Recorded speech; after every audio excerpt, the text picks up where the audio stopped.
Welcome to all my dear students. मेरा नाम है सुधीर कुमार और मैं आपको पढ़ाने वाला हूँ क्लास 9th का chapter the fundamental unit of life. So let's begin. तो फंडामेंटल यूनिट ऑफ लाइफ में हम बात करने वाले हैं बेसिकली सेल के बारे में, सेल की डिस्कवरी कैसे हुई, इसके अलावा कौन कौन से सेल ऑर्गेनेलीज हैं, उनके क्या प्रॉपर फंक्शंस हैं, उनके बारे में हम स्टडी करने वाले हैं। तो सबसे पहला टॉपिक है discovery of the cell. Discovery of the cell कैसे हुई इसको पहले समझेंगे। तो एक साइंटिस्ट थे रॉबर्ट हुक सर ने 1665 में इन्होंने स्टडी किया था कॉर्क सेल पे। और वो जो कॉर्क सेल था वो कॉर्क सेल ओरिजिनेटेड था बेटा बार्क ऑफ द ट्री से। बार्क ऑफ द ट्री आप जानते हो, बार्क ऑफ द ट्री मतलब छाल, हिंदी में हम उसको छाल कहते हैं। जो ब्राउन कलर का जो आप उड़ी पार्ट देखते हैं ट्रीज़ में उसी को बार्क बोलते हैं। और बार्क में एक स्पेसिफिक सेल्स पाए जाते हैं जिनको हम कॉर्क सेल्स कहते हैं। और रॉबर्ट हुक ने इसी कॉर्क सेल को सबसे पहली बार अपने सेल्फ डिज़ाइंड माइक्रोस्कोप से, उन्होंने खुद इस माइक्रोस्कोप को डिज़ाइन किया था बच्चा, और इन्होंने अपने सेल्फ डिज़ाइंड माइक्रोस्कोप से इस कॉर्क को ऑब्जर्व किया। और इस कॉर्क सेल को ऑब्जर्व करने पे उन्होंने पाया कि ये बी हाइव जैसे शेप में थे। बी हाइव जैसे मतलब मधुमक्खी का छत्ता जो होता है उसमें कंपार्टमेंट्स बने होते हैं। तो वो कंपार्टमेंट्स आपने ध्यान दिया होगा, तो वो हेक्सागोनल कंपार्टमेंट होते हैं, उसके 6 कॉर्नर्स होते हैं। कुछ इस तरीके से उसमें अपीयरेंस दिखाई दी है रॉबर्ट हुक को। और अलग अलग अपीयरेंस, अलग अलग कंपार्टमेंट्स उनको दिखाई दिए। और इन्होंने इस कंपार्टमेंट्स को क्या नेम दिया? इन्होंने इस कंपार्टमेंट को नेम दिया एम्प्टी स्पेसेस।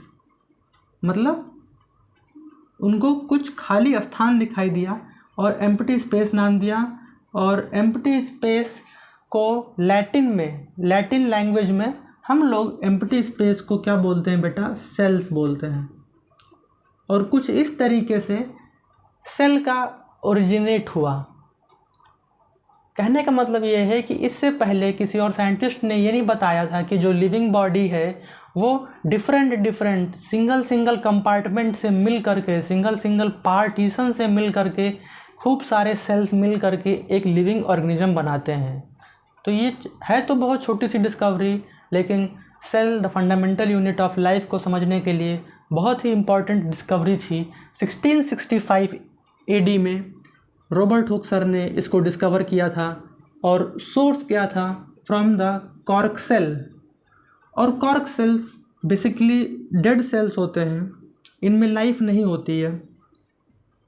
इस बात का आपको ध्यान रखना है। तो अब हम लोग आगे बढ़ते हैं। कुछ फेमस डिस्कवरीज़ हैं जो कि आप लोगों के लिए जानना बेहद ज़रूरी है, ठीक है? तो अब आप लोग नोट्स बना सकते हैं साथ में, और नोट्स में आप हेडिंग डाल सकते हैं famous discoveries.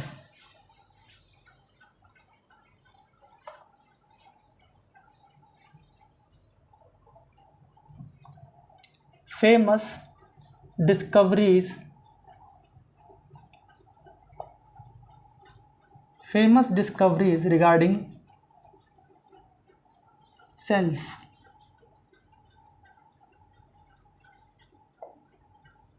Famous discoveries regarding cell. तो सबसे पहली डिस्कवरी जो आपको याद रखनी है वो है रॉबर्ट हुक साइंटिस्ट ने डिस्कवर किया था सेल को, और 1665 में किया था।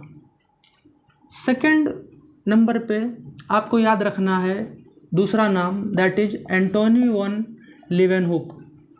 एंटोनी वन लीवेनहुक को फादर ऑफ बैक्टीरियोलॉजी भी कहते हैं, क्योंकि इन्होंने बैक्टीरिया को पहली बार ऑब्जर्व किया था माइक्रोस्कोप में।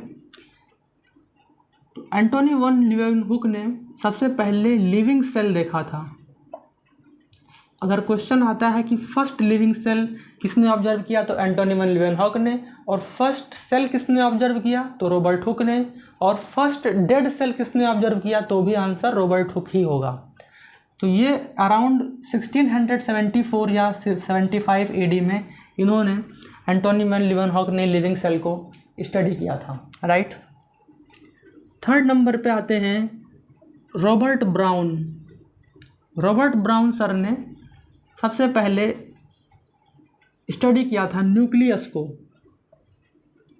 न्यूक्लियस बचपन से पढ़ते आ रहे हो, ब्रेन ऑफ द सेल या control centre of the cell. इन्होंने डिस्कवर किया था न्यूक्लियस को 1831 में।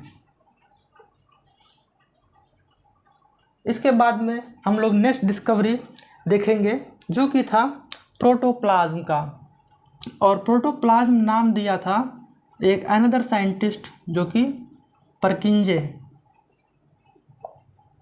इन्होंने प्रोटोप्लाज्म वर्ड को डिज़ाइन किया था और पहली बार इस वर्ड का यूज़ किया था। हम इस चैप्टर में जानेंगे कि प्रोटोप्लाज्म क्या होता है। ये अप्रॉक्सीमेटली 1839 में परकिंजे ने डिस्कवर किया था। इसके बाद में आई थी सेल थ्योरी। तो सेल थ्योरी को दिया था, सबसे पहले सेल थ्योरी को हम दो पार्ट में पढ़ेंगे। एक पढ़ेंगे ओल्ड सेल थ्योरी, फिर हम पढ़ेंगे मॉडर्न सेल थ्योरी। तो ओल्ड सेल थ्योरी जो थी उसको दिया था स्क्लेडेन एंड स्वान ने, दो साइंटिस्ट थे, स्क्लेडेन एंड स्वान। इन्होंने सेल थ्योरी दिया था। सेल थ्योरी मतलब कि इन्होंने कुछ पोस्टुलेट्स बताए थे, कुछ रूल बताए थे जो हर एक सेल पे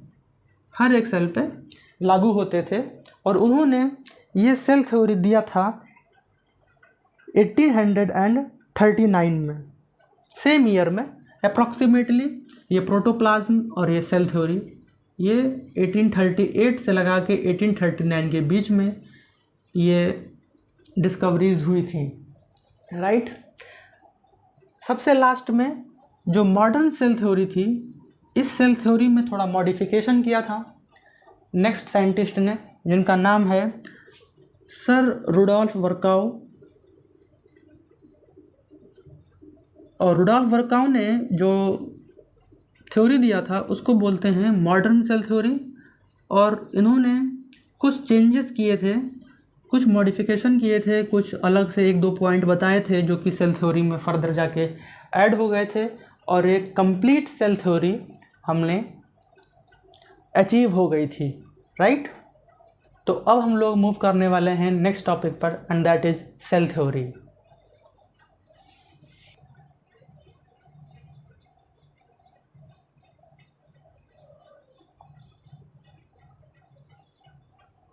तो सेल थ्योरी में हमें सबसे इम्पॉर्टेंट बात याद रखनी है कि cell is the basic unit of life. पहला पॉइंट हमेशा याद रखना है बच्चा, that cell is the basic unit of life. Basic unit of life का मतलब ये है कि जितने भी लिविंग ऑर्गेनिज्म हैं, चाहे वो प्लांट्स हों, एनिमल्स हों, बैक्टीरिया हो, फंगस हो, प्रोटोजोआ हो, जितने भी नॉन लिविंग ऑर्गेनिज्म हैं इस प्लैनेट पे, इस अर्थ पे, उन सारों में एक चीज़ कॉमन है। और वो क्या चीज़ कॉमन है कि हर एक लिविंग ऑर्गेनिज्म एक सेल का बना हुआ है, ठीक है। हर एक लिविंग ऑर्गेनिज्म में क्या चीज़ कॉमन है, सब सेल्स से बने हैं। वो अलग चीज़ है कि कुछ ऑर्गेनिजम्स यूनिसेलुलर होते हैं, मतलब उनमें केवल एक ही सेल पाया जाता है, और कुछ ऑर्गेनिजम्स ऐसे हैं जो कि मल्टी सेलुलर होते हैं, उनमें एक से अधिक सेल मिल करके एक ऑर्गेनिज्म का निर्माण करते हैं, बनाते हैं। जैसे कि हम लोग हो गए, ह्यूमंस हैं, प्लांट्स हैं, है ना, और बाकी अदर एनिमल्स हैं, ये सब मल्टी सेलुलर में आते हैं, ठीक है। तो ये पहला पॉइंट हो गया, कभी नहीं भूलना है, cell is the basic unit of life. Second point cell theory में होता है all plants and animals are made up of cells. तो ये पहले वाले पॉइंट का ही एक्सटेंशन है, ठीक है, कि all plants and animals are all plants and animals are made of cells। तो ये पहले वाले पॉइंट का ही एक्सटेंशन है, इसमें कोई नई बात नहीं लिखी है। थर्ड, हम सेल थ्योरी में बता सकते हैं कि each living cell contain nucleus. बहुत ही इम्पॉर्टेंट बात है कि each living cell contain nucleus. Each living cell contain nucleus, या न्यूक्लियस के बजाय लिख सकते हैं genetic material. Genetic material that is DNA. मतलब जितने भी लिविंग ऑर्गेनिजम्स हैं इस अर्थ पे, animals, plants, bacteria, fungus, yeast, ठीक है, एल्गी, सारे के सारे जितने भी जीव हैं जिनमें भी लाइफ है उनमें सेल्स प्रेजेंट होंगे, और हर एक इंडिविजुअल सेल में क्या प्रेजेंट होगा, जेनेटिक मटेरियल प्रेजेंट होगा, जो कि इन्फॉर्मेशन को, जेनेटिक इन्फॉर्मेशन को एक जनरेशन से दूसरे जनरेशन में पास करेगा। ठीक है बच्चों, इसके बाद में आती है मॉडर्न सेल थ्योरी। और मॉडर्न सेल थ्योरी की क्यों रिक्वायरमेंट पड़ी, क्यों ज़रूरत पड़ी, ये केवल इसलिए ज़रूरत पड़ा क्योंकि जो ओल्ड सेल थ्योरी थी वो ये बताने में फेल हो गई थी कि नए सेल्स कैसे बनते हैं, how new cells are formed. तो ये क्वेश्चन था कि भाई नए सेल्स कैसे बनते हैं, एक सेल से दूसरा सेल कैसे बनेगा। इस थ्योरी को आपकी जो ओल्ड सेल थ्योरी थी ये एक्सप्लेन नहीं कर पाई थी, और मॉडर्न सेल थ्योरी को एक्सप्लेन किया था, अभी हम लोगों ने डिस्कस किया था, रुडोल्फ वर्काउ ने। और रुडोल्फ वर्काउ सर ने एक लैटिन टर्म दिया था दैट इज़ ओमिनिस सेलुला ई सेलुला। ओमिनिस सेलुला ई सेलुला का मीनिंग होता है that new cells arise from pre existing sales.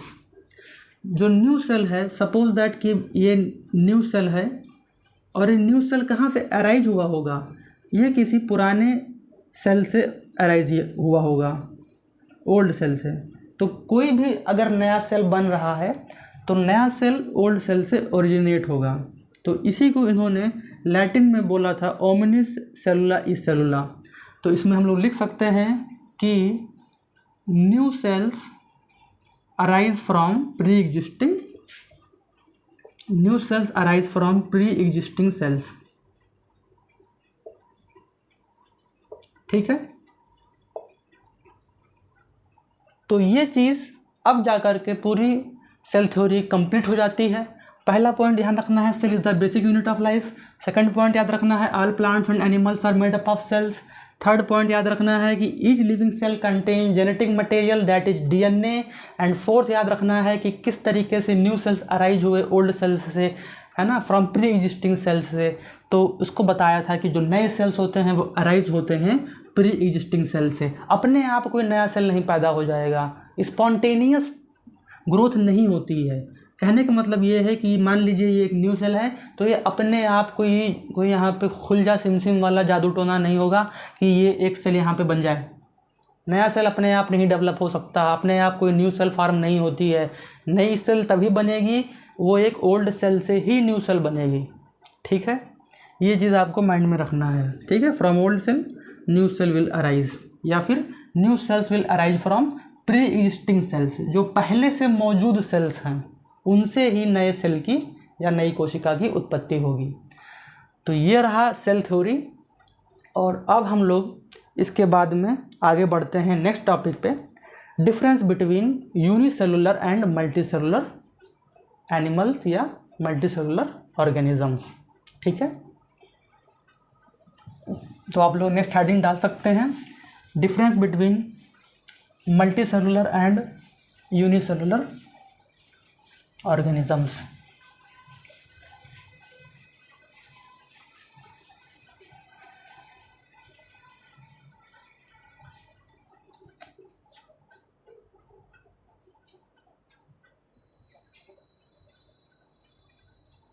Unicellular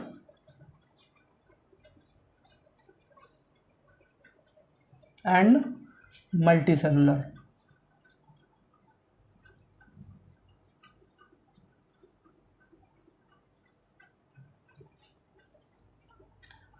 तो जैसा नाम बता रहा है यूनिसेलुलर और मल्टी सेलुलर, यूनि मीन्स होता है वन और सेलुलर मतलब होता है कि एक सेल, ठीक है, सेल से। तो सबसे पहले हम लोग लिख सकते हैं पहला पॉइंट कि मेड ऑफ सिंगल सेल। जो यूनिसेलुलर ऑर्गेनिज्म होंगे बच्चों लोग, वो सिंगल सेल से बने होंगे, ठीक है, made of single cells, cells नहीं होगा सेल होगा, ठीक है, मेड ऑफ सिंगल सेल्स।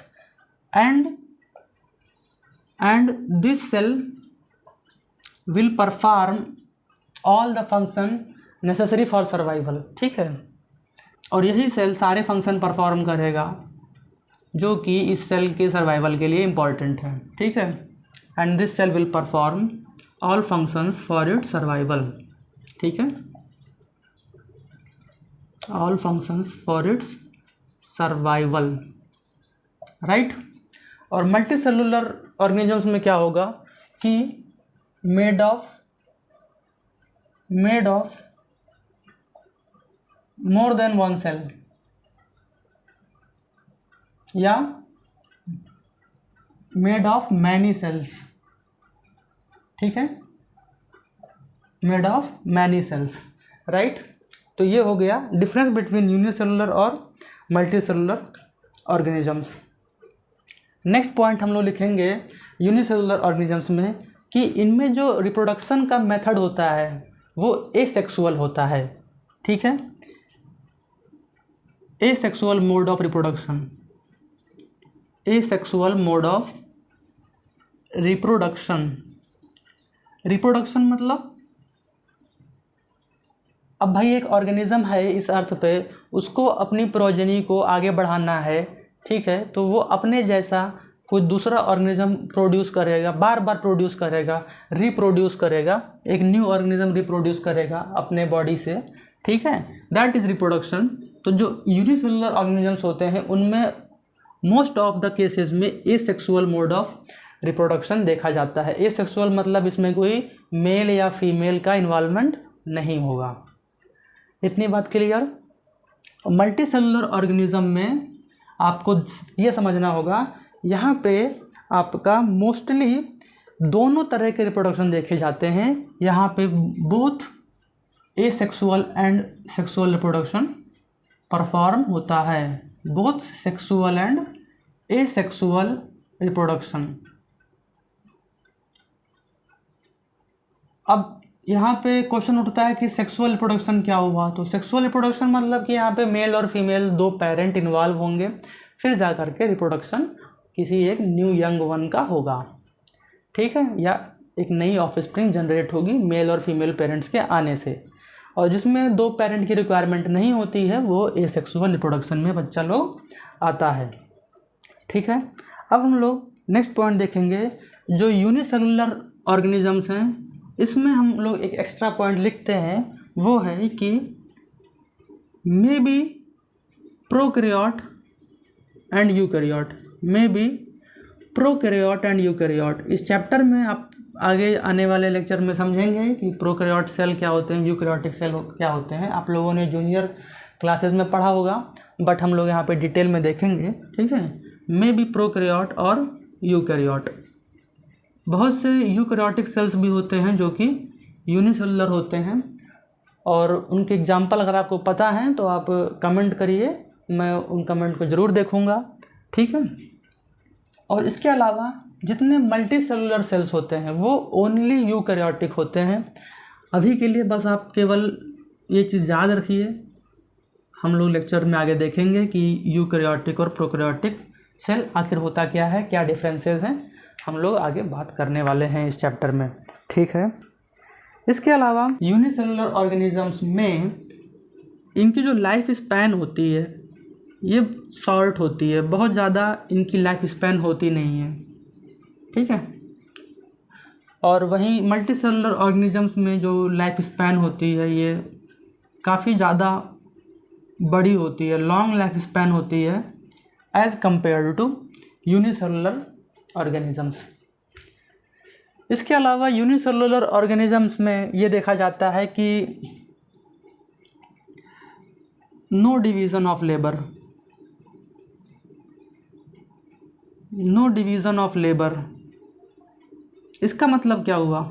इसका मतलब ये हुआ कि केवल एक ही सेल है और वही सेल सारे फंक्शन परफॉर्म कर रही है जो कि एक लिविंग ऑर्गेनिज्म के सरवाइव करने के लिए इम्पॉर्टेंट है, नेसेसरी है। चाहे वो रेस्पिरेशन करना हो, चाहे वो न्यूट्रिशन एब्जॉर्ब करना हो आसपास के एनवायरनमेंट से, या उसका डिफेंस सिस्टम हो कि वो कैसे किसी फॉरेन दुश्मन से लड़ेगा वो सेल, राइट। या कोई बाहर टॉक्सिक इन्वायरमेंट क्रिएट हो गया सेल के बाहर में तो उसको कैसे वो कॉम्बैट करेगा। तो सारा का सारा फंक्शन जो है वो एक सिंगल सेल परफॉर्म कर रहा है।